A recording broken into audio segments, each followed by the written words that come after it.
Shut up and sit down.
Shut up and sit down.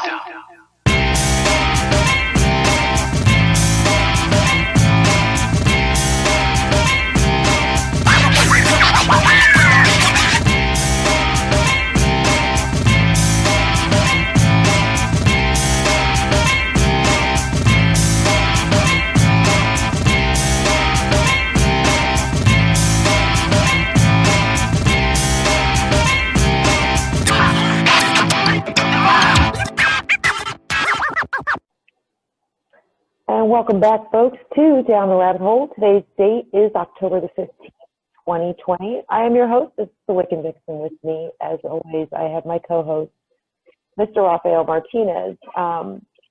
Unfortunately, we have not done a show for the last several weeks, mainly, and not even in part, mainly because Facebook took it upon themselves to deplatform both Rafael and myself, both without any given reason or explanation.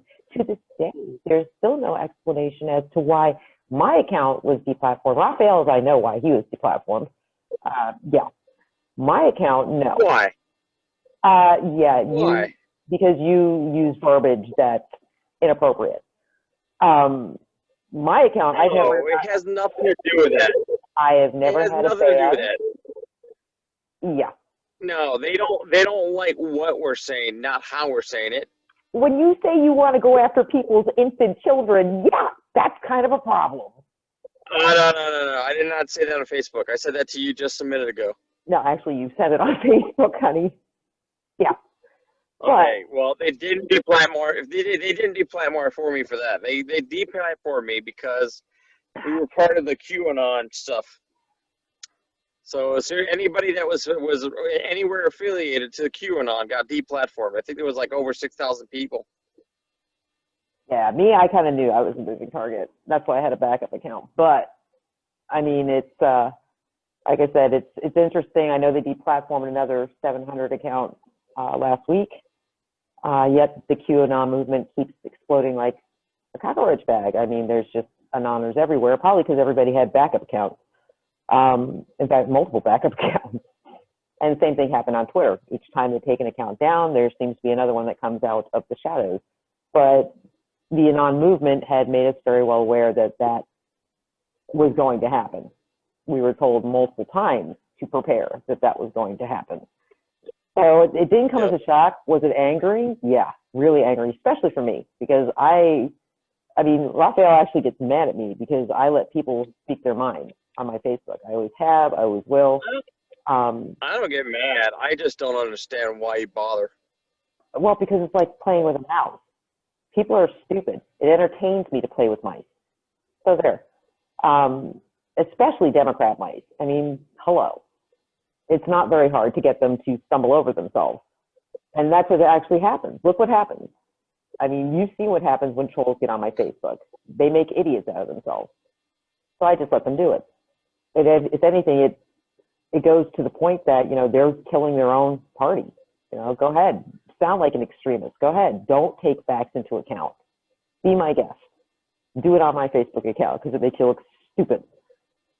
But, you know, like I said, I've never had a ban from Facebook. I've never even been censored by Facebook. So to have my account just disappear was a little bit offsetting. So like I said, recently they deplatformed another 600 or so accounts. But I still know plenty of anonymers that are on Facebook, quite a few. And a lot of them haven't even had their original accounts taken down. So yeah, there's no stopping the movement at this point. Coming after that, of course, you know, all these big things happen because the deplatforming that we're talking about took place on September 10th, which was no coincidence because September 11th was the next day, and a large part of the QAnon movement is about 9/11 and what actually happened on 9/11, and you know exactly what mechanisms were in play. Q has talked about it. Donald Trump is known to be a skeptic, and the fact is that many in the QAnon movement, you know, when you start doing deep dives on digs and you start researching information, you find more and more and more that points in the direction that something is a problem. So, you know, like I said, it was not even strange that it was the day before September 11th that this occurred. Now, what is good is as soon as they dropped the algorithm, because that was a DARPA algorithm that took us out. It was actually built specifically to target pro-Trump and QAnon accounts, not just by what we're saying, because that's what people assume, is by what you say. No, actually, it's more about your memes. It's about the images. There were certain memes that it was programmed to look for, certain image sizes it was programmed to look for, certain color variations it was programmed to look for. Excuse me. Y'all have to excuse me. It's been a really bad week for me. So you had the DARPA algorithm that went to work, and within a half an hour of the deplatforming, basically bakers went to work, and we had a workaround for the algorithm. So there are ways to post. You're gonna have to explain to most. You're gonna explain most of the audience what a baker is. Oh, well, we have diggers and we have bakers. I'm a digger, and what we do is we go ahead and backdrop the information. We put the dots together. We connect them. We do what's called deep dive research, where literally we will leave no stone unturned. There are certain things that will set us off. We look for certain keywords, certain key indicators that put us in a direction to research. Bakers are the people that basically take the information that we put forward and they either get it out there or they create memes. Memes seem to be the greatest tool we have in our arsenal because that is what attracts people's attention. It's like advertising. You know, sometimes I wonder if, you know, part of the Q movement, the very top is not, they weren't in advertising and marketing because they understand how the human brain works. If most people have not noticed, most of the QAnon movement are women. There's a shit ton of women in the QAnon movement. Why is that? Because the memes attract them. Most advertising is targeted towards women because generally we're the ones that do the shopping. So I just found that a very interesting correlation. But bakers, they, like I said, they take what we dig and they basically make it marketable.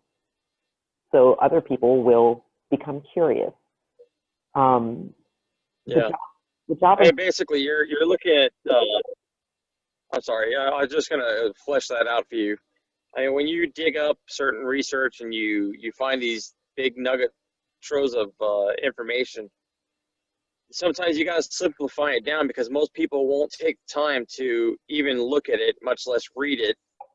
And so you create a meme to give a general idea of what it's talking about and just enough of a question to make them curious enough to go ahead and read it.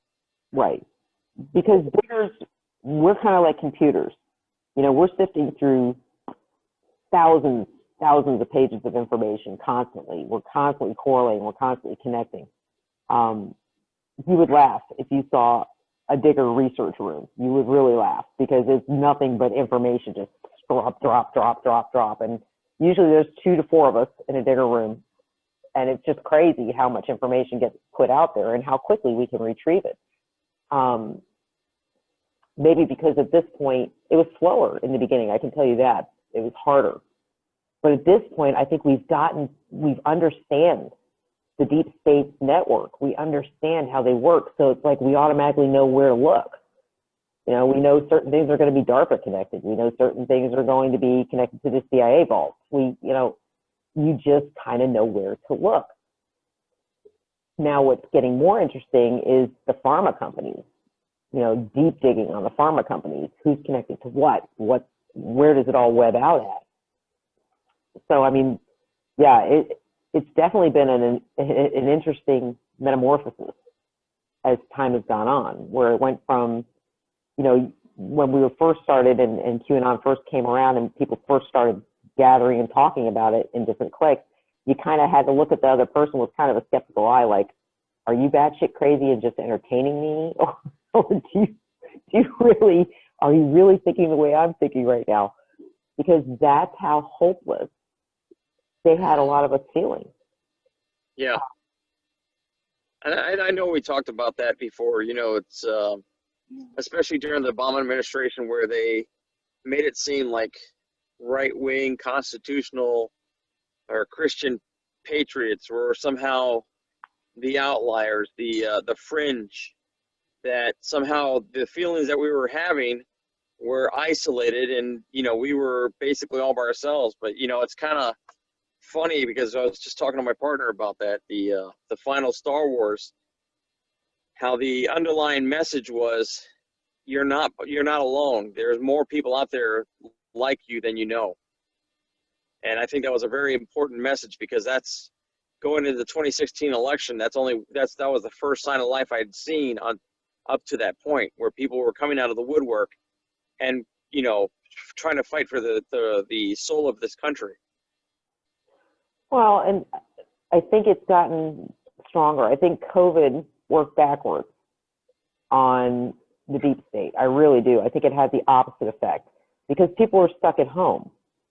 And a lot of people were aggravated, especially as time went on. 2-week lockdown went into a 6-month lockdown. I mean, people became frustrated. They became angry. They were doing most of their communications online. So running into an Anon theory was basically, it was impossible not to do. Literally, especially as it went international. I mean, what most people don't realize is that QAnon is pretty big here in the States, but it is actually larger in places like Germany, places that have really gone under the socialist thumb. Germany, France, Spain, the Netherlands, Australia. Well, Germany is the center of the EU. I mean, Germany is the cornerstone of the EU. If it wasn't for Germany, the EU wouldn't exist. Correct. And believe it or not, Iran, Saudi Arabia. I mean, we have quite a few Anoners that are coming in from those areas. And it's really interesting because they really put their butts in a sling doing it. But yeah, that's where they're from. And they do pass intel along, it's very interesting. It's been a true cultural honor in a lot of ways to work within that movement. It's humbling, and it's uniting in the same respect, because you get a true understanding that we're all in the same boat, and that everybody knows something's wrong. Yeah, well, that's exactly it. I mean, that's something I know I've said it, and I think you said it too. I mean, just the thing is, though, for centuries, if not decades, if not centuries, the United States has been trying to villainize different groups of people. Right now it's Muslims, to blank them all as if every Muslim out there is somehow a bad guy that we have to kill. And that's just not true. The reality is we're stuck in a circle of violence that begins with the deep state, manipulating us through Hegelian dialectic, and has us thinking through the mainstream media propaganda that somehow everybody in Iran and everybody in Saudi Arabia and everybody in every Middle East country is somehow evil and wants to kill us all and behead us and institute Sharia law and everything else. But it's BS. It's pure BS.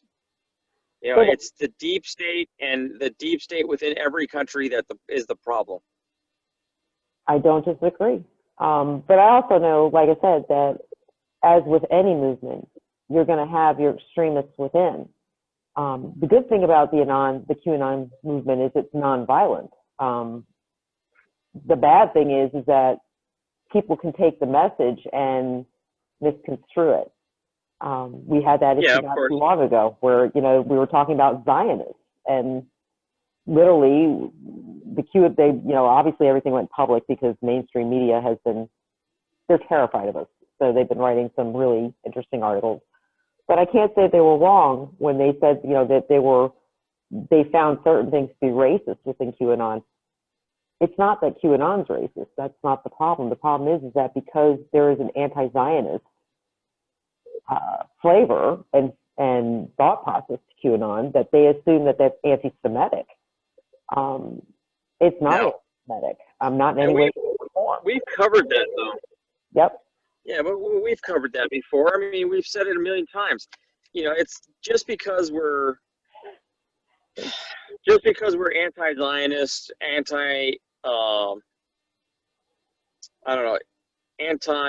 what do they call it? The Greater Israel Project, where they want to extend it from the Nile to the Euphrates. Just because we're anti-Zionist doesn't mean we're anti-Jew. We're not. It's not a race thing, because Judaism and Zionism stand diametrically opposed to each other. You know, they're two different philosophies altogether, and it's not about the people. It's not about the bloodlines. It's not that.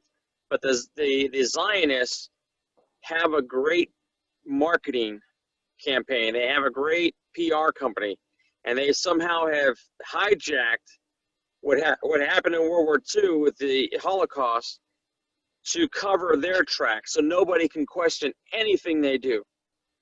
Correct. But yet, even Steve Pieczenik will tell you that Israel is our greatest enemy in the world. Yeah, and like I said, I think certain things that have been coming out in the past week are going to prove that beyond a shadow of a doubt. I think some heads are going to roll, to be honest with you.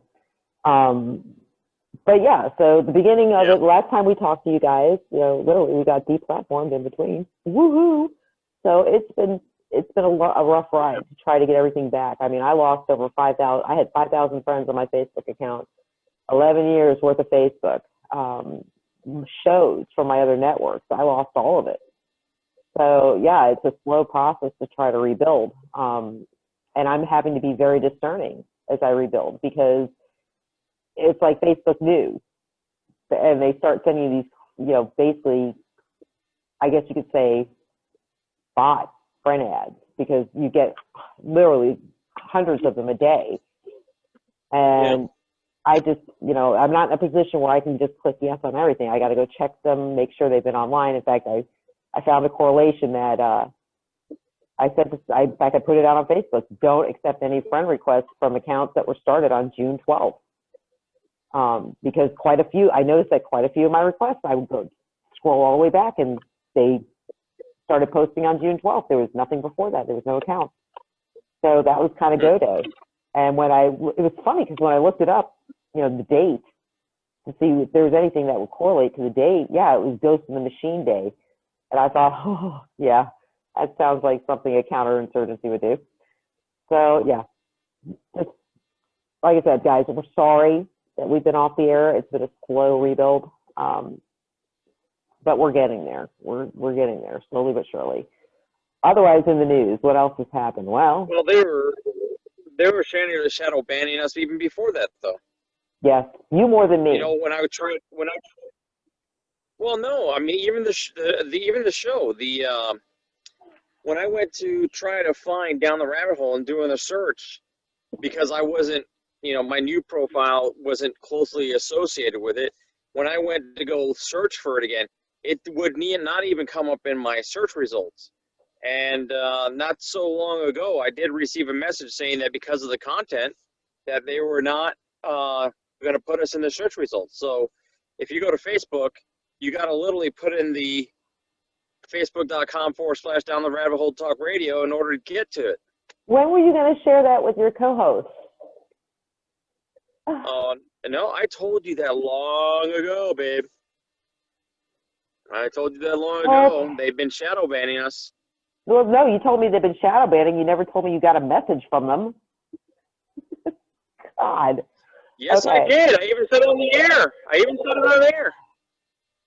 I'm taking us out to our first break. We will return, folks, in just a few minutes with more Down the Rabbit Hole. And we're going to get into more events leading up to what's been going on, including the devastating diagnosis of COVID-19 with Donald Trump.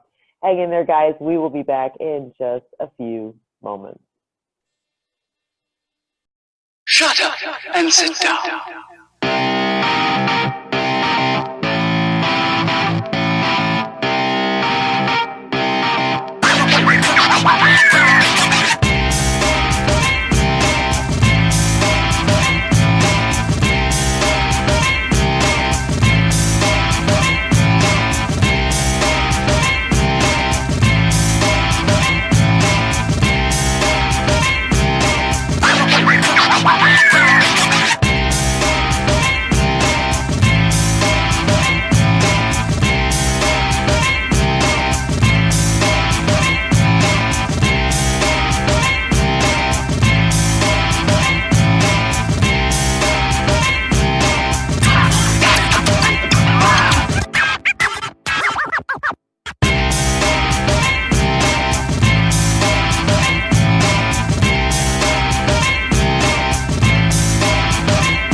Shut up and sit down.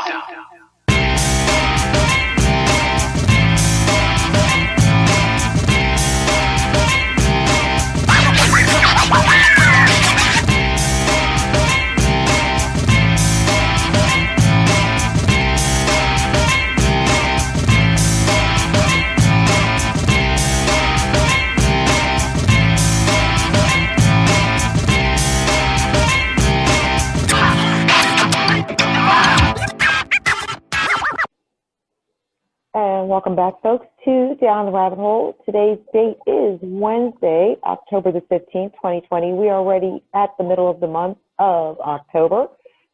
From the sunny, not so sunny state of Florida, I am your hostess, Wiccan Vixen. With me, as always, I have my co-host, Mr. Rafael Martinez. All right, so where did we leave off? We were discussing the interesting things that have occurred over the last month, including the deplatforming of a certain couple. It's all good. It's all good. We won't get you back or anything. Promise. We're not even hating Facebook. But we're coming for you. But on top of that, we were discussing other things that had occurred, including President Trump's interesting diagnosis of COVID-19 not too long after the first presidential debate, which I found highly entertaining. I knew a lot of people were pissed off by it, but, you know, there's always a method to the Trump madness. And I've always said that. People just don't want to listen. They just want to think he's some brash, stupid jackass, and he's really not at all. Brash, yes. Stupid jackass, no. Because what he succeeded in doing was showing an absolute undeniable bias in the moderator. No two ways about that. Yeah. It was clear as a bell. Chris Wallace was 100%. I mean, he was cutting the president off in his 2 minutes. He was, whenever the president hit with a hard hit, Hunter Biden, Hunter Biden, Hunter Biden, he would cut him off. Basically, Joe wasn't asked to answer any difficult questions at all. I mean, especially concerning his actions as vice president and the actions of his son while he was vice president. There was no question as to his ability to have a clear and concise tenure as president, because as we all know, he's showing us very opposite of that. Like I said, just yesterday, he was in a campaign rally and told everybody he was running for the U.S. Senate. And I mean, if you do that once, I can see it being a verbal mistake, an articulation error, a speechwriter's nightmare. But when you've done it more than once, which he has, yeah, that's a problem. That's a big problem. He might as well just put a big sign on his head saying vote for Trump, because it shows very clearly that this is not about Joe Biden running for office. This is about Kamala Harris running for office.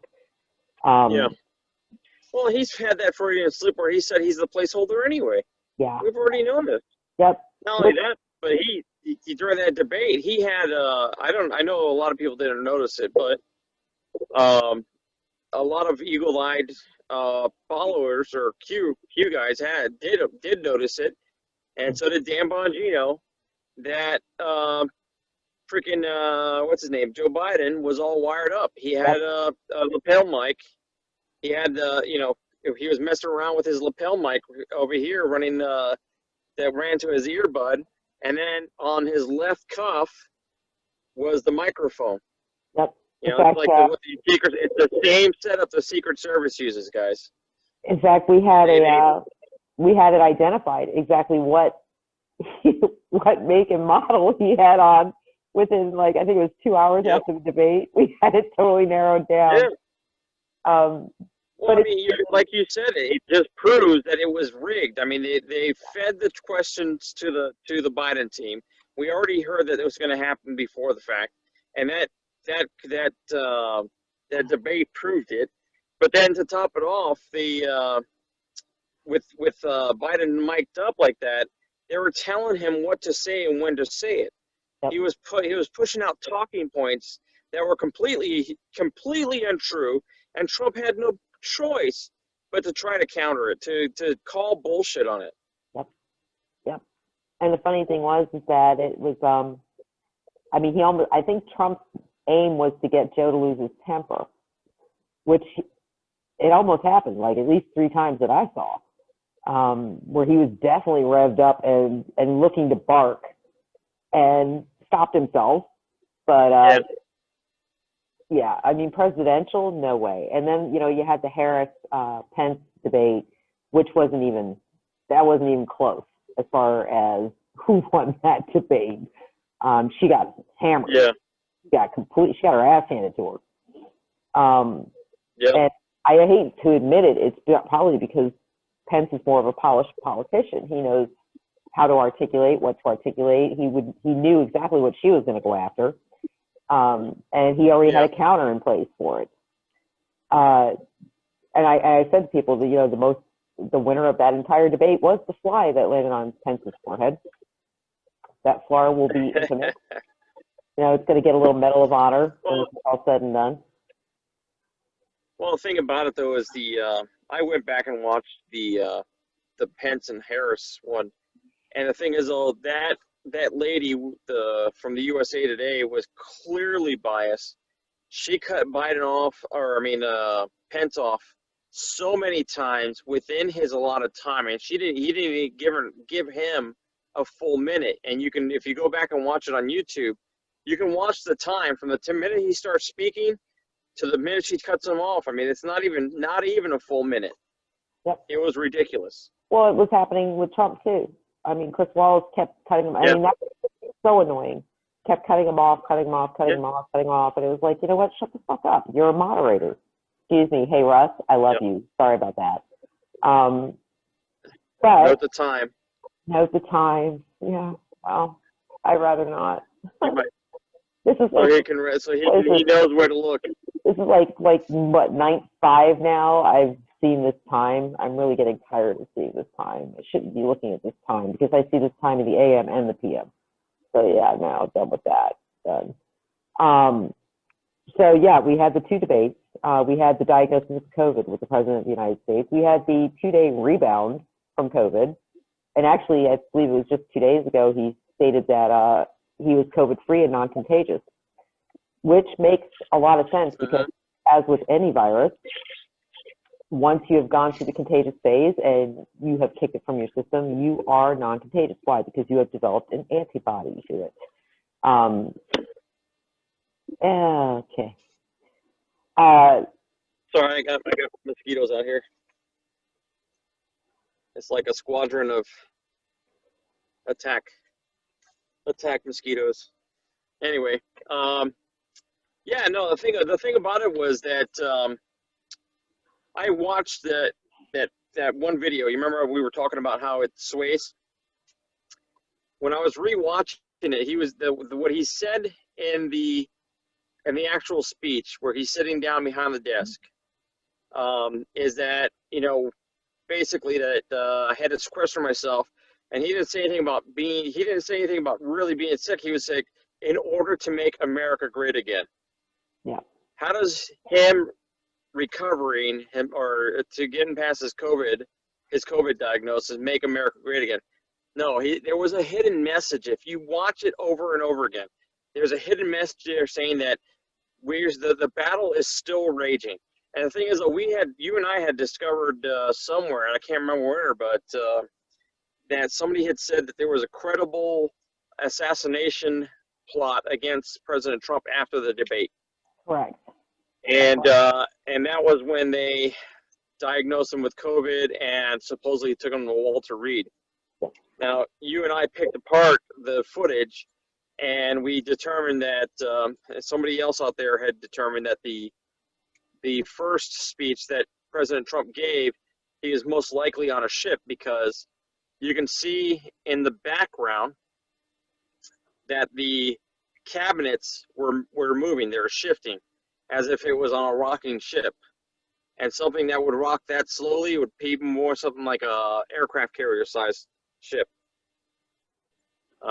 It'd be of considerable tonnage to only rock that much.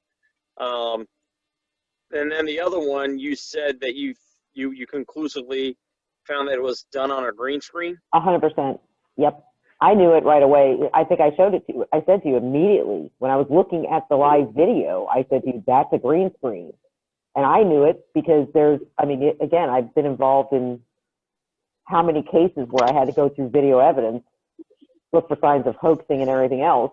I mean, you could see shadow and outline on his right side. And that's usually an indicator that there's something wrong. So when we put it through video forensics, we were able to actually see the pixelation differences. So yeah, he was 100% on a green screen. No two ways about that. There's any video forensic person will tell you that was 100% a green screen. So the question becomes why? Yeah. Why would he say he was at Walter Reed? And within, I think it was 30 minutes of that video going live, it showed what they said was the president drive by in an SUV waving. Remember, because it caused the meltdown because they said he was going to kill everybody in the car, even though he's wearing a mask, whatever. And it can't, I said to somebody, they were like, well, that was definitely Trump. And I'm like, really? Really? Because I can guarantee you one thing, that wouldn't hold up in court. You want to know why? Because he was wearing a mask. There's no way he actually discerned if that was really Trump. I do know when he landed at the White House, that was Trump. Because if I hold that picture up against the picture before he went in, it definitely matched. So it's interesting. It's like, you know, they had him in a car in front of Walter Reed, but they had him in Marine One going back to the White House. So, you know, I thought to myself, I bet you any money he was on Marine One when it landed at Walter Reed. Whoever was there, not him. Either a body double. I I'd even buy into the thought that it was Robert Trump, and because there's a lot of mystery that surrounds Robert Trump's quote unquote death, and it would have been perfectly timed because just gain a little bit of weight. He's almost the same height. He looks pretty much just like his brother. Wouldn't take much to make him look exactly like his brother, but there are slight differences. So I thought, yeah, he president could have been on board with Marine One when it landed to pick up whoever was at Walter Reed. That way he just exits Marine One when they get back. So it doesn't take somebody of devious intent or devious thought practices to put this together and say, yeah, it was very doable, easily probably doable.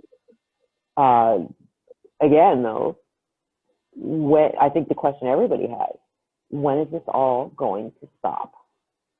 When are we going to have to stop? When are enough people awake now? Because I know Q dropped tonight, and in the drop, he made the statement, what happens when too many people are awake?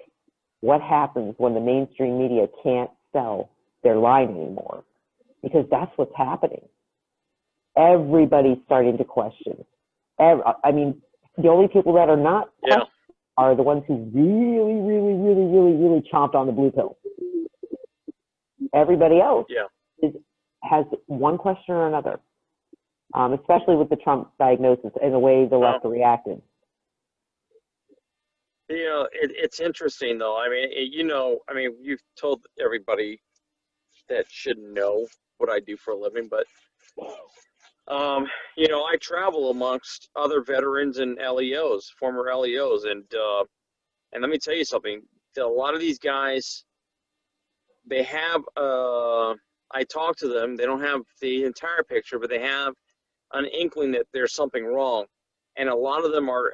The common thread that I'm getting from them is that, they said that it's time to come off the bench, which means they're going to start taking up arms. That's what they're trying to say. It's like they see the need to take up arms to fix the problem.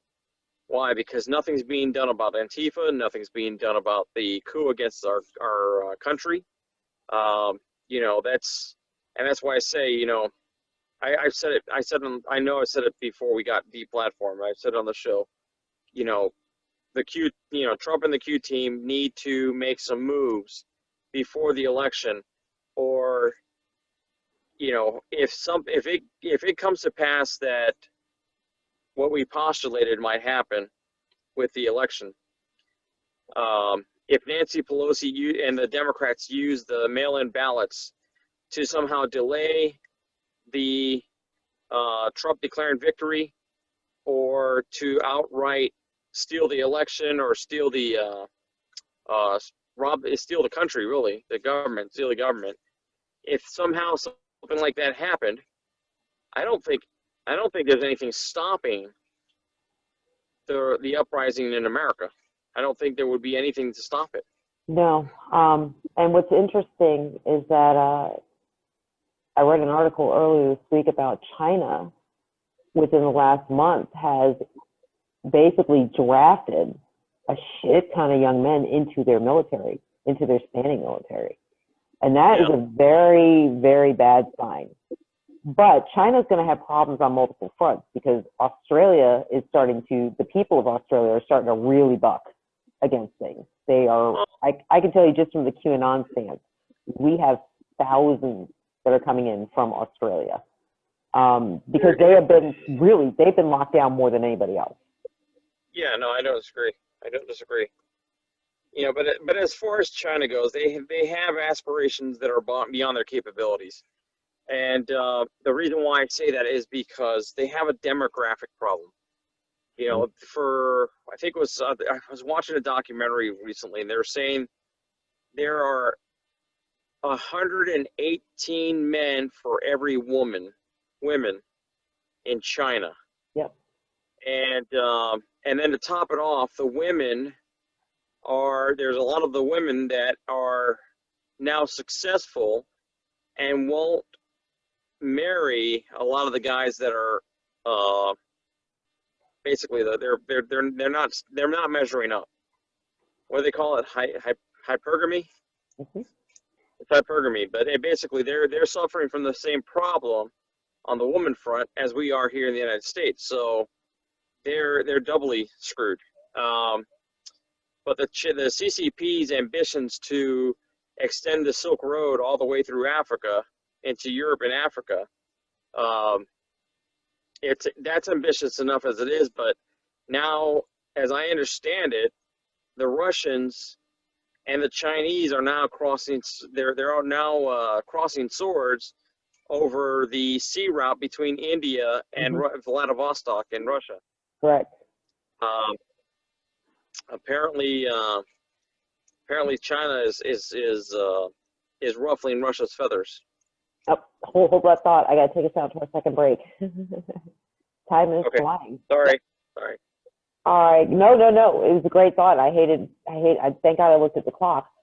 All right, guys, hang in there. We're heading out into halftime. When we return, we'll be back with more of Russia's feathers getting ruffled with China, or China's feathers getting ruffled with Russia, or everybody's feathers getting ruffled. I think they should all just do the chicken explosion. Yeah. I mean, that's just my thought. Just there goes all the feathers. All right, hang in there, guys. We shall return in just a few minutes.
and sit down.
Romantic, isn't it?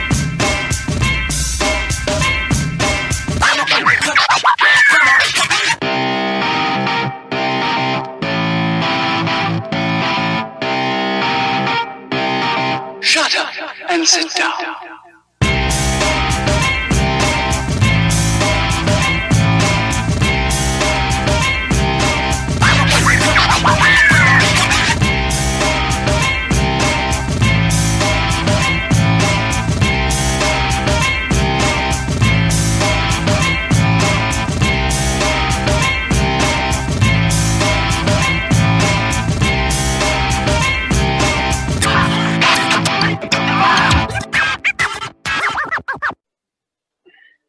And welcome back, folks, to the second half of Down the Rabbit Hole. I am your host, Mr. Wick and Vixen. With me, as always, I have my co-host, Mr. Rafael Martinez. Today's date is October the 15th, 2020, guys, midway through the month, almost up to Election Day. Ding, ding, ding, ding, ding, ding, ding.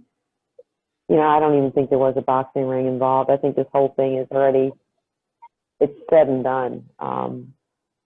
Honestly, Trump just had a rally here yesterday, or no, was it today? No, one of two, in Sanford. It was yesterday, Monday. And it was his Yesterday. first live appearance. Sorry, day before yesterday. It was his first appearance since he was diagnosed with the illness. And the crowd was astronomically large. I mean, ridiculous large. In fact, I posted pictures of it on my Facebook because it was a crazy big crowd. This is not a man who is going to lose the popular vote. I don't know where that thought process keeps coming from. You look at Biden, quote unquote, rallies, and there's maybe, if I'm being giving, 50 people. And he still screws it up. He still can't get a cohesive sentence out of his mouth at his own rallies. So on top, you know, like I said, you have that, and then Sunday, Don Jr. was here in the Tampa Bay area doing an event, which I went to. Great event, very, very, very well attended. And of course, you know, with the attendance came the protesters. Such lovely young people they are, just lovely. They're camera shy though. I will tell you that. They don't like intelligent people. I'll tell you that too. Yeah, it was well done. And like I said, very well attended, even though it didn't get a lot of press attention. Which is funny. It's like, if I wasn't on the mailing list, I would never have known it was going to happen. Yeah. And that's a sad fact. But again, it shows you where the bets are hedged, at least with the mainstream media. Now, moving on from that, I don't know if Biden's going to remain out of jail until the election, to be honest with you, given the information that has come down the pipe in the last 48 hours. Granted, the information has not been, shall we say, well, it's been vetted. I mean, it's kind of hard to make up an audio tape. Well, not really. It is, but it isn't. So it has not been vetted for to see if it's been tampered with or it's something that was put together through technical means. The documents, I can tell you, were vetted and found to be original documents. Those were not fake. That letter, that was a real letter. The problem being is that nobody on the left is going to claim what we're seeing. And to give you all an idea of what's going on, because most of you don't know because mainstream media hasn't touched it.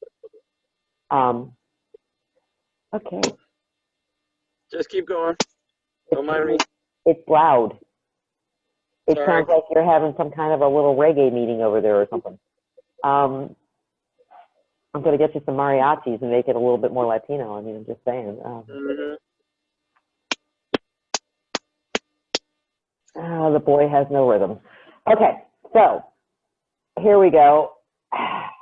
So the information let's not go there. So the information.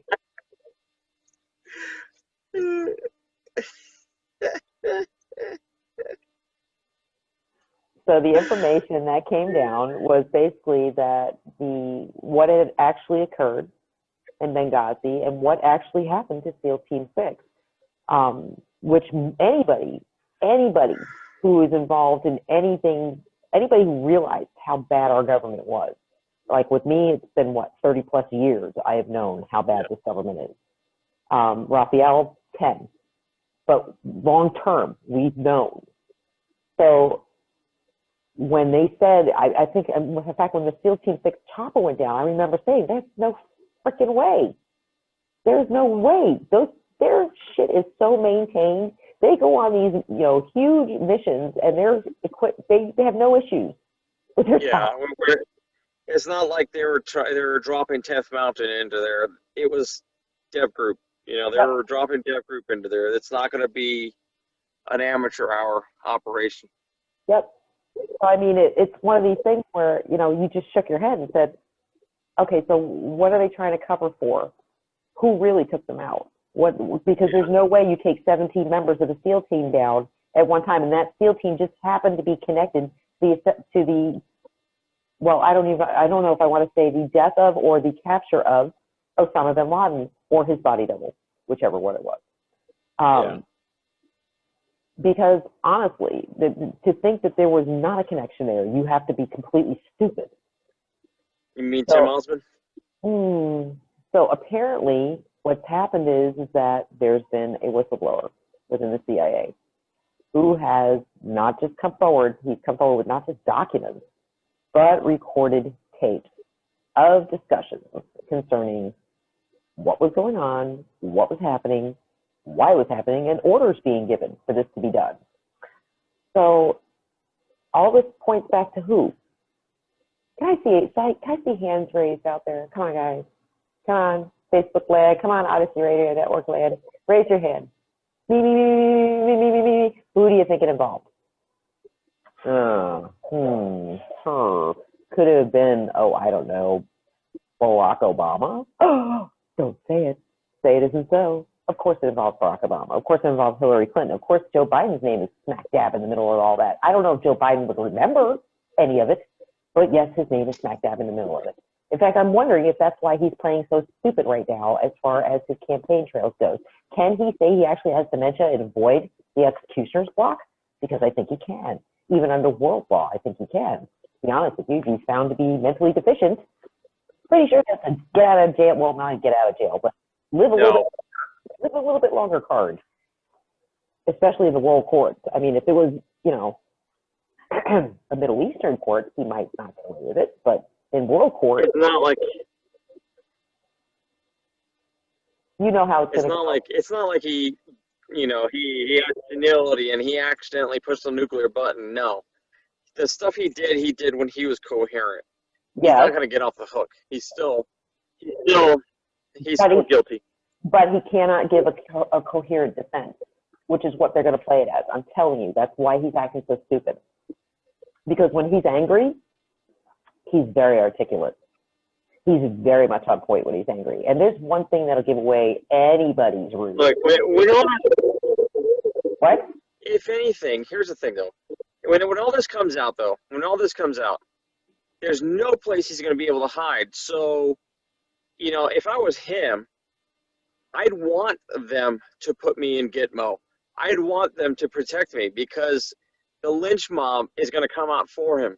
I'm not saying it's a get out of jail free card. I'm saying it's a get out of death card, because they're not going to execute somebody who doesn't have all their mental faculties.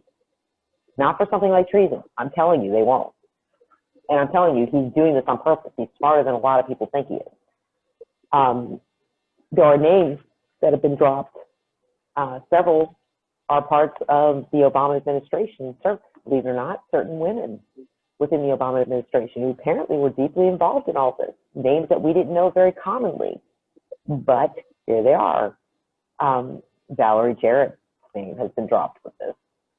I mean, the list of people, and I said to Raphael before we came on the air tonight, the most disturbing part about it,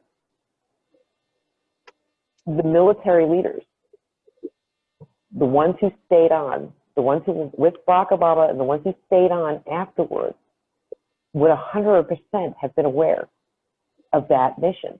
They 100% would have been aware of what information has come out. They would have had to have been aware. And they let those men get taken out.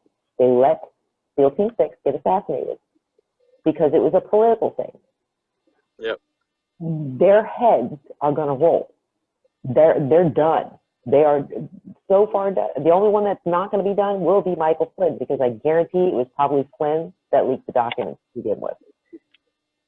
He's the only one that's tried to do anything. He's the only one. And, the rest of them, toast. Just toast. We shall see. Well, I can tell you the ones that are It's more than Flynn. I mean, you got to remember, Mike Rogers, the head of the NSA under Obama, was the one that that let Trump know that he was being spied upon the whole time. It's there's a whole faction, there's a whole segment within our own intelligence communities, the military community, that is part of this counter coup to rout out the deep state. Yeah. So not everybody in government's evil, guys. It is those very same guys that are trying to get rid of the rot. We're trying to drain the swamp. Trump is playing his part, but the reality is the majority of the heavy lifting is being done behind the scenes. Oh, 100%. 100%. And it's interesting because I believe that the military leaders who are going to be in the biggest trouble are the ones who left the Trump administration.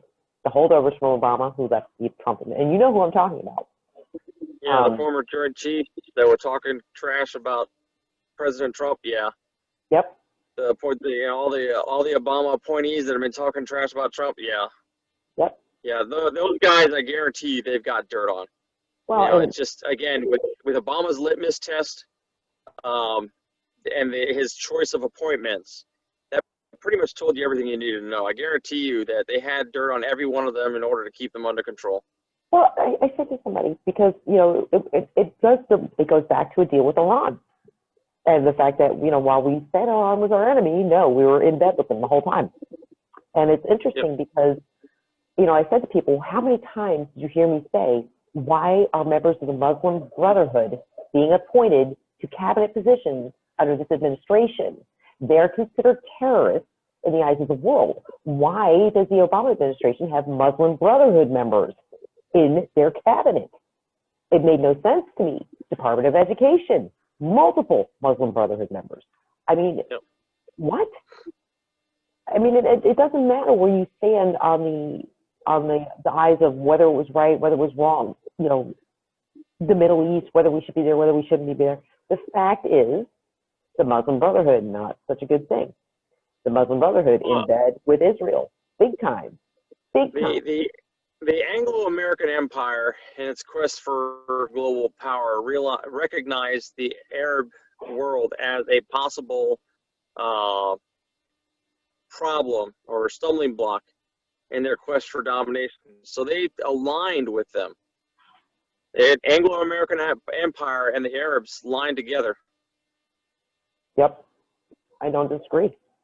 I mean, but like I said, I think tomorrow, for my listeners, keep yourselves on your toes on Twitter. Keep yourself on your toes. Watch my Facebook account. Well, my new Facebook account. By the way, I'm Charlotte. Just so you guys know that. Yeah, Charlotte Pagnotta. So yeah, if you've lost me on Facebook, you can find me there. Yeah. And you can find me on Facebook as well. Rafael Martin. Yeah, because Martin is such a Latin last name. Martin, it's a Latin last name. Martin. Mm, Rafael Martin. Yeah, so it is what it is. We're trying to make it work. But our Twitter and our Parler accounts are still the same correct, for the time being. correct. And we're still on, we're all still running around on Telegram. Because Telegram seems to be invincible to a lot of things. However, that being said, it's not. Nothing is. But Yeah, no, but it is the most robust and censorship resistant. yes, it is That's definitely. the reason why I chose that platform. So, But folks, do yourselves a favor. Have a backup plan for your backup plan. yeah, Should things go down? Should things come to a head? Because trust me, there's a lot of reasons why they'd want to shut the internet down, shut everything down. yeah, Make sure you have another form of communication. Make sure, Yeah. In case they target certain things such as Twitter, such as Facebook. I mean, because it's Yeah. going to be the social media giants that get taken out first. yeah. The main social media platforms are the ones the most at risk. Yeah. So that's why. Go ahead. Make sure you have backup comms. Have another means to communicate with your friends, with your family. I know I'm on at least 6 different platforms right now. Multicast platforms. I'm all over the place right now, just in case. Yeah. Well, the thing is, though, the Q circles seem to migrate to Parler. The problem with the social media like that, like Parler, is that you then have to try to harvest a bunch of followers, or you have to follow a bunch of people in order to get the news aggregated to your feed. The short, like in backup comms. So my suggestion is that you download Telegram and join the Q group. What is it called? The We the Pepe? We the Pepe. We the Pepe. Pepe, not P-A-P-A. We the Pepe. Check. Yeah, that's what is that? It's an official QAnon Telegram group, right? Correct.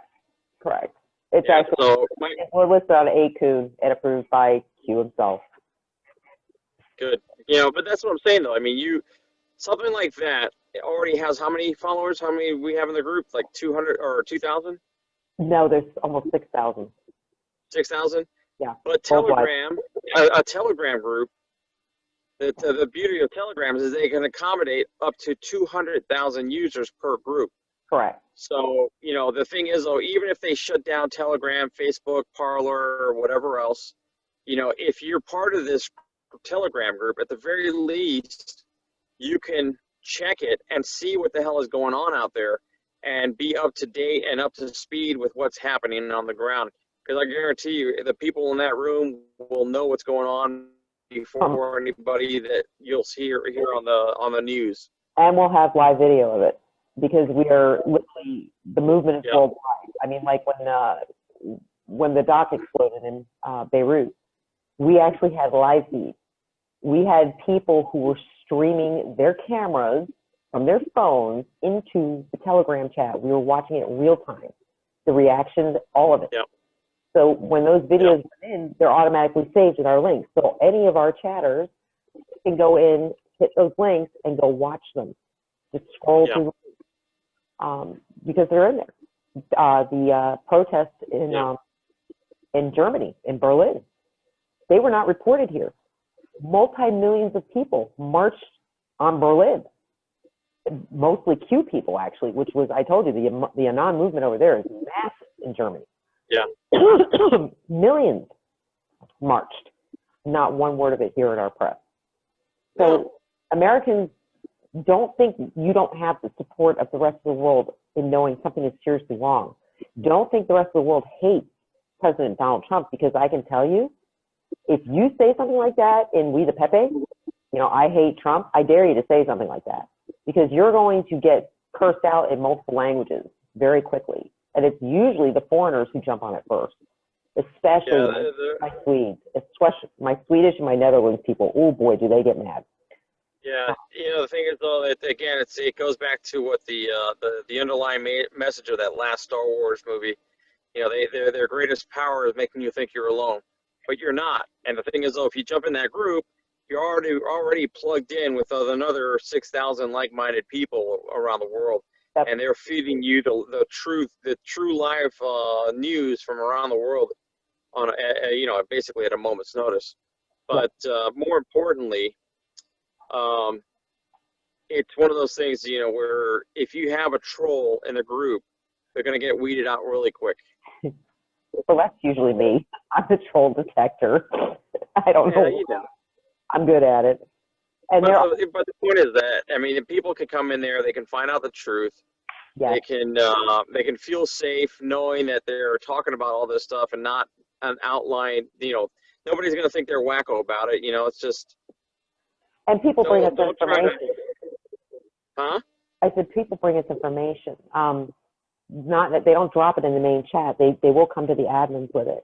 Like this shooting that happened in Denver, I ended up having somebody drop information into my personal chat, not on the main chat. Yeah. And it was very viable and very connected to the shooting in Denver. And it was pre-shooting in Denver. In fact, I reached out to Raphael because I was like, should I do something with this? And at that point, Raphael had heard that a Pinkerton guy had shot a Antifa protester. I'm like, no. We've already reviewed the video. It was a right wing guy that got shot, and it was definitely a security person that shot him, but he had an Antifa tattoo. So it was. Well, here's the thing, though. Regardless of whether the security guy was Antifa and the Patriot guy was the one that got shot, I mean, the reality was that the Patriot guy should never slap the other guy and started it to begin with. Yep. You know, it's that slap. I mean, he literally slapped the spit out of the other guy's mouth. Well, here's the thing, though. You know, that all goes. I can't. Go ahead. That all goes to waste because the Antifa guy had no security licensing ever. No. Regardless, but I mean, even if he wasn't protecting them, what if he was just concealed carrying, and somebody came up to you and slapped the shit out of you? Oh yeah. And had pepper spray on them. I mean, what would your reaction be? I mean, you just got the spit slapped out of your mouth, and you know, you're concealed carrying. The problem with concealed carrying with no intermediate weapons, you know, like I don't know, baton, OC. Stun gun, you name it. I mean, there's plenty of non-lethal options. But if you're not carrying any of it, the only option is to go straight from 0 to 100 and draw the gun. You know, and that is an underlying problem. So I don't know what the answer was. I mean, what's the correct response? And if you get into fisticuffs with the guy that just slapped the spit out of you, how do you guarantee that you're going to maintain retention of that gun of yours in your holster? You know, it's not like you're in a duty holster or in a duty belt with a level 3 retention holster. Well, I think again, if he was the security guard, that would have made a difference. He would have had better training, but he identified himself as security, and the youth crew that was with him said that he was their hired security. So that's a problem, and he just blew his case because. No, hey, you know what? I don't disagree. I mean, those are regulatory violations that I don't concern myself with. No. The real question is, what I'm saying is, what is the appropriate response to that use of force? You know, to basically defend yourself. Where do you know, there's a lot of people are Monday morning quarterbacking it right now, and. You know, I'm almost on the side of the Antifa guy. I mean, if I just got the spit slapped out of me, what would I do? You know, it's just I don't know what my reaction would have been, but I don't know. Here's the thing. I mean, you guys especially in a security position. I mean, I could see it if it was just a person like me. If somebody, although I've actually been spit on by somebody and I didn't react like that. But I mean, the thing is that the guy that was shot was very clearly not armed. It was very clear that he had pepper spray on his hip, not a gun. The security guard would have to have been a moron not to see it, because you could see it clearly in the film. The fact that the guy was walking away, and the guard, the quote unquote guard, Walking away? He wasn't walking away. yeah, he was backing up. He had backed up, and then the guard took 2 steps forward, and he raised pepper spray. Yeah, you got to watch the video.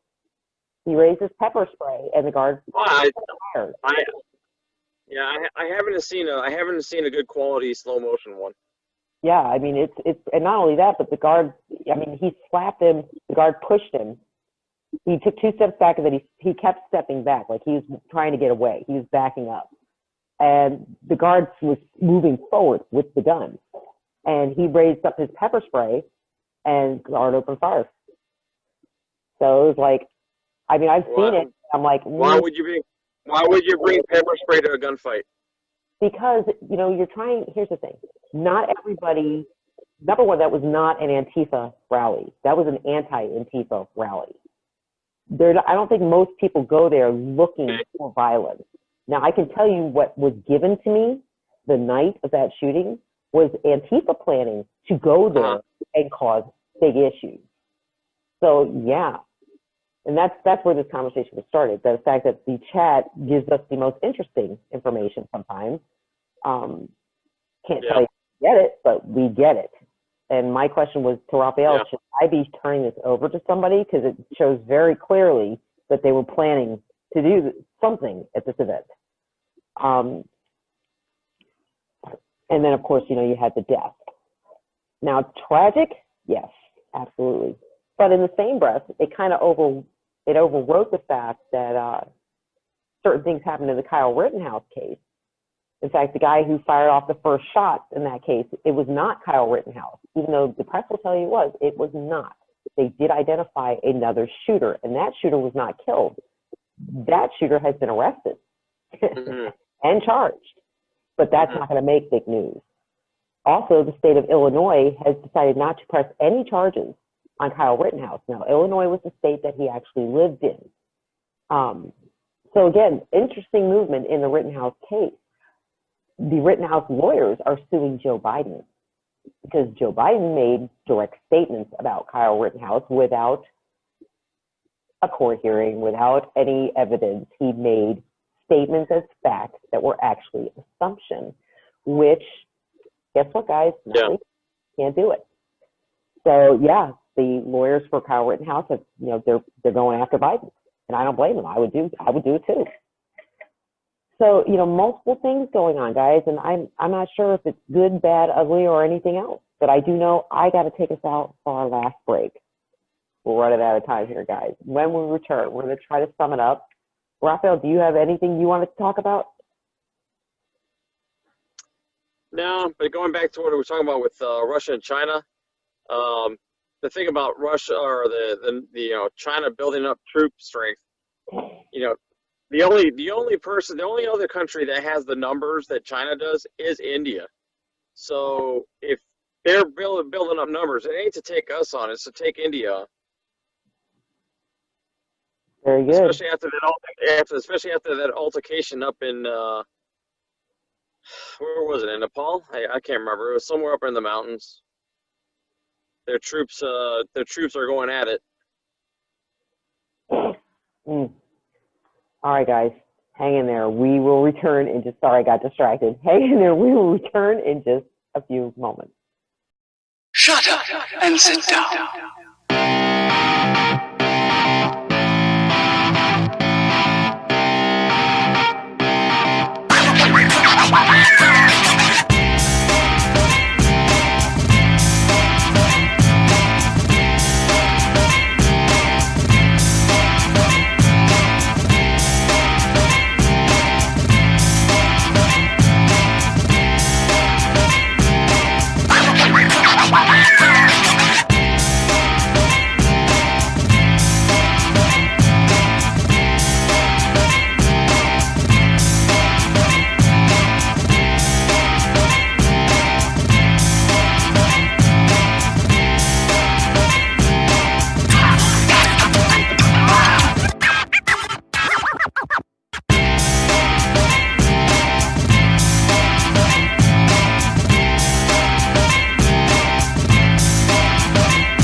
and sit down.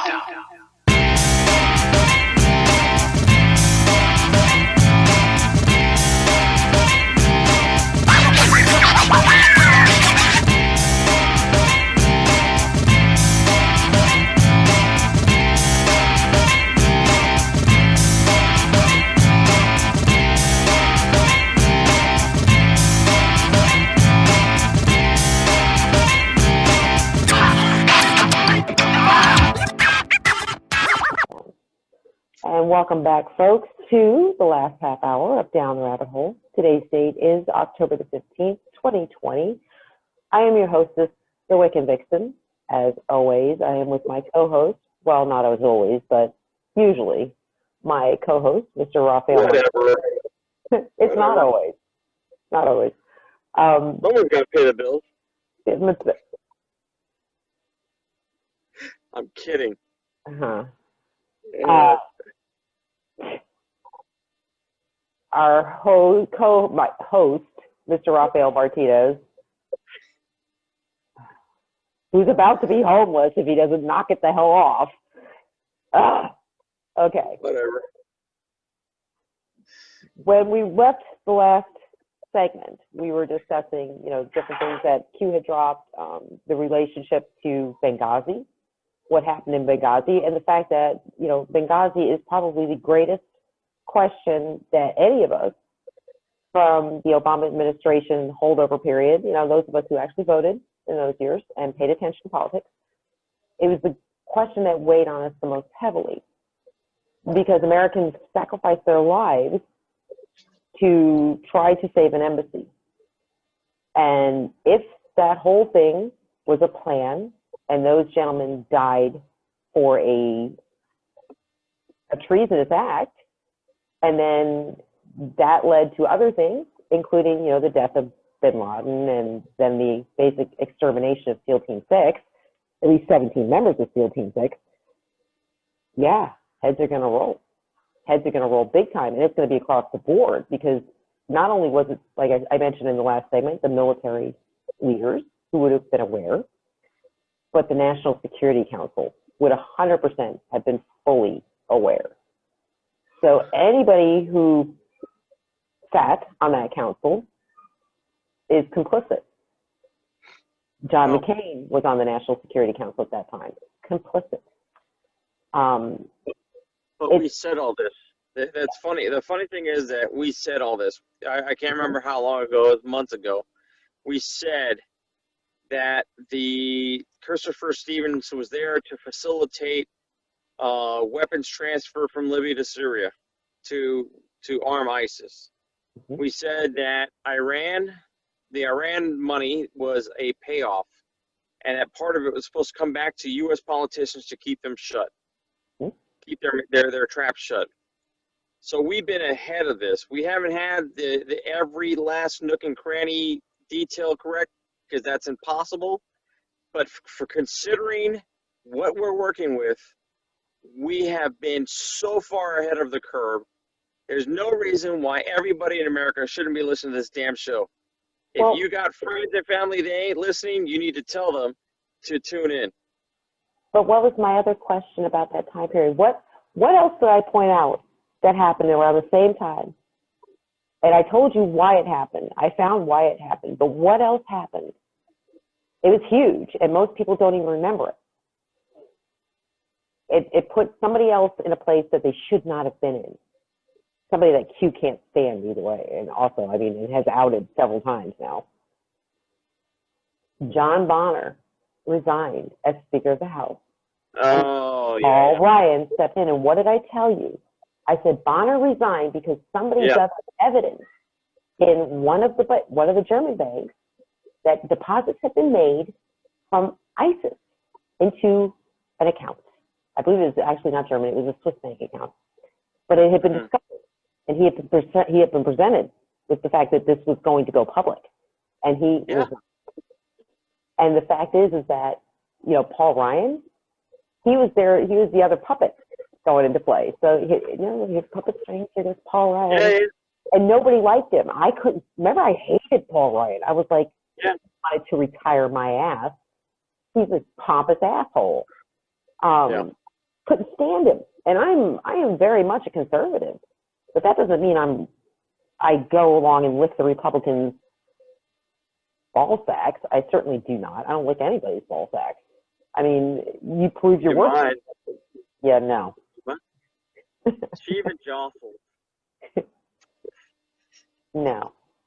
Shall I tell him why?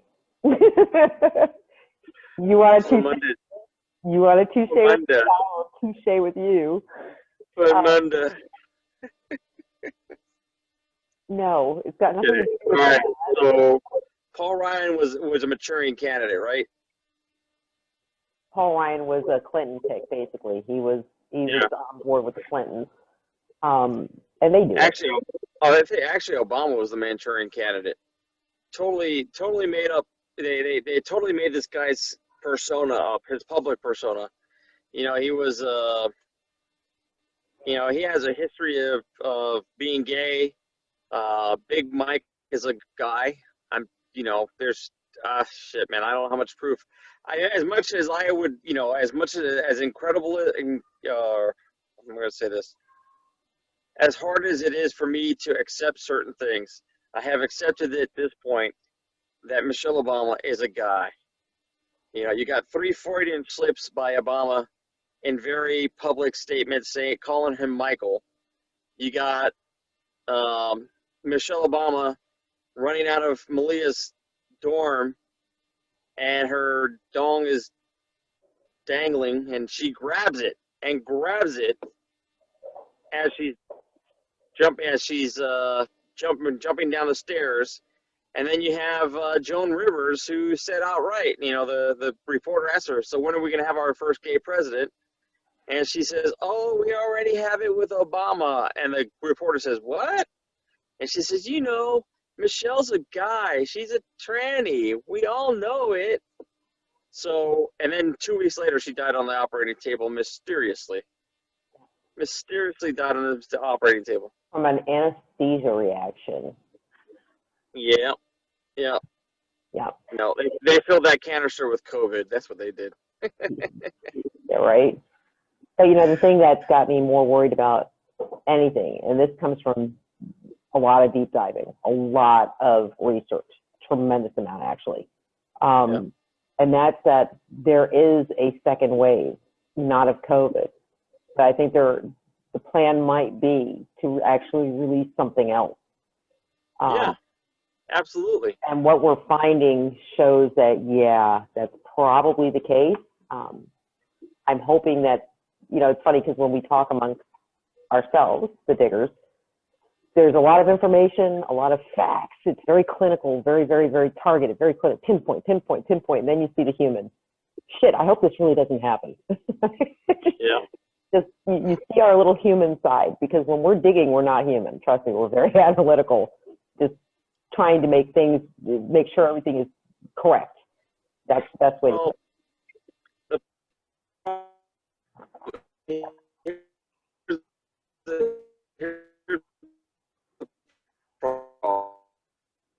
I'm kind of enjoying this because Domo Arigato, Mr. Roboto over there, he's not hearing me because he's too busy doing Mr. Roboto robotics. Guys, sorry about that. I think Raphael has frozen up. He still doesn't know he's frozen over this.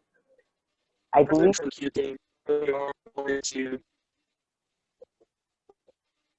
I don't even know what that was. You're frozen. Your signal. No, I can hear a little bit. And now it's just us. Hi, guys. So apparently Raphael has lost the signal, and he's going to probably try to call back in, I'm assuming. Yeah, there goes the robot. Wow. I am so Jesus. Yeah, I'm in the middle of nowhere, guys, and this is supposed to be I can't even see your picture, Nancy. What? Can you hear me? Barely. Can you hear me? Well, you sound like Mr. Roboto, but yeah. I am.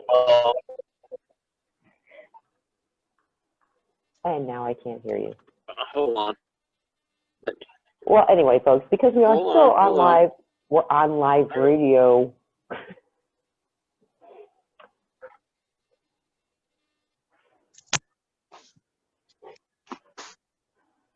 Okay, can you hear me now? That's better. Hello? Yes, Much better? yes. Okay. So anyway, my point was this, that, the problem is if President Trump and the Q team and the White Hats don't prevent the release of the second wave, we're hearing that the mortality numbers of the second wave hit by 30%. If that's Okay. the case, that means the hello?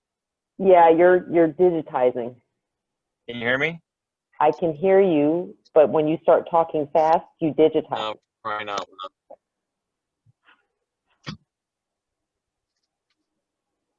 Oh, boy. I'm so tired of this. Technical difficulties, folks. Please stand by. Okay, so apparently he's having major technical issues. I'm going to wait a few seconds and continue to entertain you guys while he tries to sign back in. I believe he's trying to get his audio straight.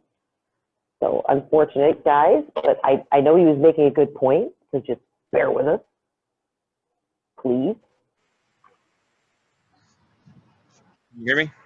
Now I can hear you. Hello? Yes. Okay. All right. So anyway, what I was saying was if Trump and the Q team and the White Hats can't stop the release of the second wave, which we're hearing is going to be as high as 30% mortality rate, if they can't stop it, that means they're combat ineffectual. And I don't foresee a lot of us veterans and former LEOs and everybody else staying on the bench much longer. No, I agree with you on that. And I can't say I blame you. I know I'm not going to stay on the bench if it goes like that. Nope. Not doing it. I've already come off the bench in a lot of ways. I mean, I've already put myself out there. But I have no problem physically taking up arms to defend my country. I have no problem with that at all. It is what it is. I'd rather do that and take the risk to my life, but leave my grandkids and my kids with a country worth living in. Yeah. Honestly, it's just, I mean, obviously I made that choice when I jumped onto the Q train. I made a choice, and I knew that it was risky, and I knew this was probably going to come. Like I said, because there's too much truth in Q. And that's what I always tell people. There's too much evidence with Q. It makes too much sense. It makes all those things that politically made zero sense to us for so long, it makes sense. And that's a scary thing, especially the deep state, because if enough people say, wait a minute, that makes sense, they're in deep shit.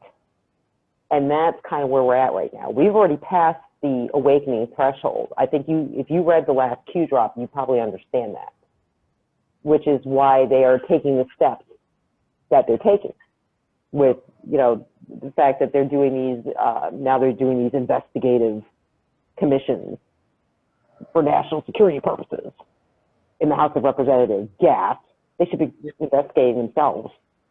They're a bigger risk than QAnon could ever be. But, like I said, why are they doing that? Because they are shitting themselves. That's why they're doing it. Yeah, I told you about that that study that said that we needed to hit a 10% critical mass before it's unstoppable. Then it basically it increases in speed exponentially. The awakening process. And that's where we're at. That's exactly where we're at. Have you not seen an exponential increase? Oh, absolutely. Even the incredulous person is at least heard little nuggets of the truth here and there, and they've heard enough to start accepting it as fact. Well, and that's kind of what Q's aim was. It wasn't to create violence and insurrection. It was to soften the blow when the information comes out, when it goes public, when they can't hide it anymore. Yeah. That's the whole reason behind the movement.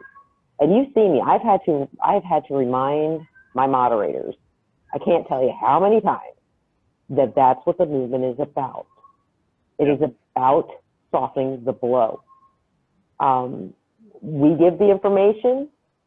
We'll tell people where they can find information, but it's not for us to make up their minds. They can believe as they want. And it's not for us to tell them to go kill people, because we would never do that. Basically, we always say, you know, we've done you this service. We're helping you here. You know, we'll be here for you. Because trust me, people go through, I'll call it awakening pain. It's horrible. It can be really horrible for people. So we're there for them during that. And we don't try to mold their opinion. We just say, hey, you have a support system here. If you need to talk, we're here. The thing is that, like, I got to tell you guys, just a personal story real quick. About a year, maybe a year ago, Raphael looked at me and he was so agitated. He gets so mad at people because he doesn't understand why they don't see what we see. And he said to me, I think it's hopeless. I don't think people are ever going to wake up. They're going to get away with this crap. They're going to keep getting away with it. It's going to happen over and over again. Trump won't always be in office. I mean, and he was angry. You know, enough of this. Q needs to just drop it all on their heads right now. And, you know, heads need to roll. And I kind of looked at him. I said, can't happen like that. And I do agree with Q on that. A certain amount of people have to be awake. And not only that, not even just awake. It's not even a matter of being awake. A certain amount of people have to be prepped with the fact that these things could be true. They don't have to believe it. Well, you're absolutely right. I mean, I have an issue with my patients. I know the problem is that it's not always clear what the plan is or what the timeline is. It's still not, and it's like there's so much. They're asking for way too much faith in the plan, you know, in my opinion. And the thing is, though, it's one of those things where people like me are not. Our training and our A personalities don't allow us to sit back on the sidelines and just watch. You know, it's like, dude, if you're not going to carry the ball across the across the end zone, then step aside. Yeah, but leave the fuck out of the way. If you don't have a good game plan, you're never going to get anywhere near the end zone. That's the thing. No, I get that. But at the same time, I've also capitulated to the fact that we do need to wake up the masses before we go and take out the deep state, because even if a small militia went in and were successful in taking DC and executing every politician and what do you call those guys? Lobbyists. You know, we're successful in that. The rest of America that wasn't awake wouldn't understand why it was. They would think you're terrorists yourselves, and then you'd be fighting against them just to keep your foothold in trying to take America back, try to get us back on course. Yep.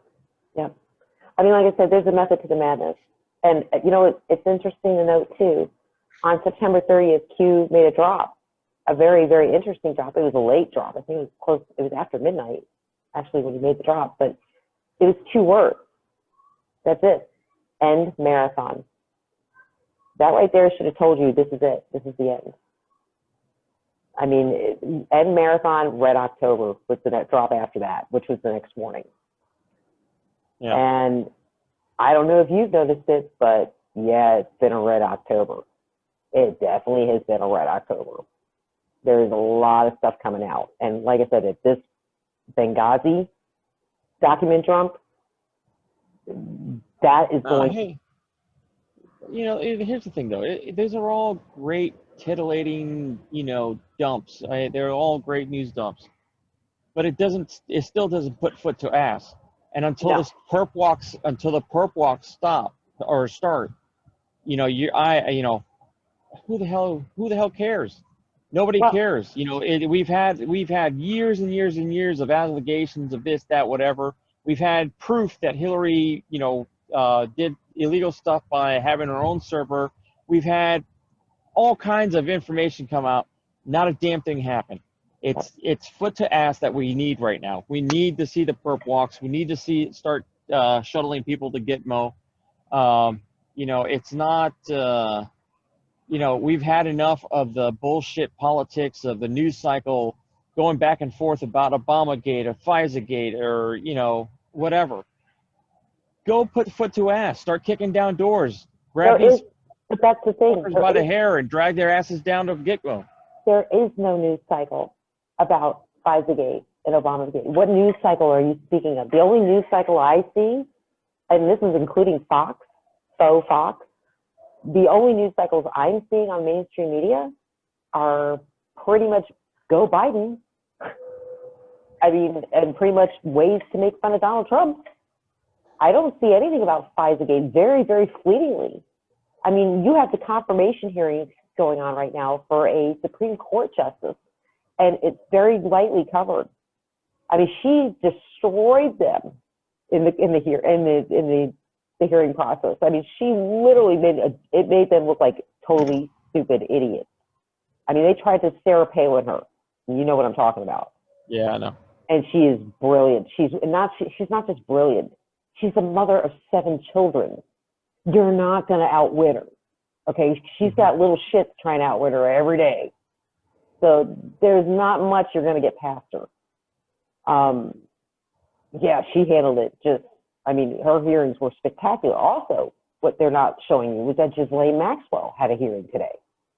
Lot going on that they're not telling you. They're not reporting it. And to me, oh my God, top of the treason list, mainstream media. I've had it. I've had it with the propaganda. I have had it with the bullshit reporting. I've had it with the half-ass reporting. I've had it with the we hate Donald Trump, so we're going to report the way we want to reporting. I've had it. I'm done. Well, I've had it with the Q drops. They're a source of hope. At the same time, it's frustrating because it could be a delay in action to drop us on our heads, basically. I've said that to you before, that I was concerned about that it could be that. I've said that. I said that. No, I know. I just said, and the thing is, though, it's enough with the foreplay. Let's get to the banging. I agree, but again, it would be stupid for that to be an intelligence move because they dropped too much intelligence that panned out. And if it was literally, they awakened a movement that if it was to be a betrayal like that, they would never be able to control it. It's way too big. I mean, you're talking, it's growing by an average of 2.3 million people a day. I mean, it is the snowball right now. It truly is. But all right, guys, with that, we're going to give you our contact information because we got to wrap the show up for the night. Raphael, you want to tell them where you can be found or tell them your alias? Yeah, my Facebook alias is Rafael Martin with a PH, Rafael, R-A-P-H-A-E-L. Last name M-A-R-T-I-N. And you can find me on Twitter. On Twitter, it is X_ice_1811. And on Parler, it's xice1811, no underscores. And then, of course, I encourage you all to join us on Telegram and find the group We the Pepe. All right, guys. And you can find me on Facebook under, as I said in the beginning of the show, Charlotte Pagnotta. Don't ask. Please just don't ask. It's P-A-G-N-O-T-T-A. Yeah, you'll see my name in parentheses next to it. So it is misspelled, so they don't track it down. But on Twitter, I am Wiccan_Vixen, very simple to find. On Parler, I am OG Wiccan Vixen, all one word, also very simple to find. And on Telegram, of course, you can find me in We the Pepe. I am there all the time. And we also, on the Telegram channel, for those of you who listen to us regularly, we do have a rabbit hole, Down the Rabbit Hole Telegram channel where you can listen to our past live shows. So give it a visit and give it a listen. Well, not just that, but as we go forward, we're going to have to put our future episodes into that channel. So whether we have to upload it to one of the alternative video streaming sites, it'll all show up in that Telegram channel. So if you guys really want to keep up with us, just join us on Telegram and we'll go from there. And on top of that, for tonight's show, obviously I've streamed it on my personal Facebook, my alias Facebook account, and Raphael it's on his alias Facebook account. God, this is difficult to say. But we are getting ready to open a new Rabbit Hole channel. We cannot use our previous Down the Rabbit Hole channel simply because, we lost access to it when we lost our Facebook. So, and the one person that's still on that channel is not an administrator. He's a moderator, so he can't add us back. So, yeah, I'm in the midst of working on a new Facebook channel so we can do the shows live from that channel rather than live from our own personal Facebook. Actually, why don't we just tell them about the Aussie Productions? We'll just do it all in one. Well, number one, because we really don't have time, but if you want to go ahead, yeah. Quickly. No, I'll tell you what, we'll tell them on the next show, show. Yeah, I think that's a good idea, and then we can actually give like a christening. Yeah, we'll do there you a go. Christening episode. Okay, guys, with that, we are out of here for the night. On behalf of the Odyssey Radio Network, I'd like to thank everybody for joining us this evening and listening to what we were talking about. Just think about what we said, guys. Run it through your head.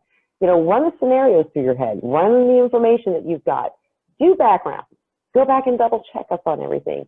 See if it's not that I like to see conspiracies and everything, but trust me, there are a shit ton of conspiracies going on right now. Just so many, it's almost hard to keep up with. Mm-hmm. Have a great rest of the week. We will see you again, or I will see you again. I don't know if Raphael will, but I will see you again on Sunday evening for the Vixen's Vault. Hope everybody has a great one. If not, we will see you guys next Wednesday evening for another episode of Down the Rabbit Hole. Have a good one, guys.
Shut up and sit down.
Romantic, isn't it?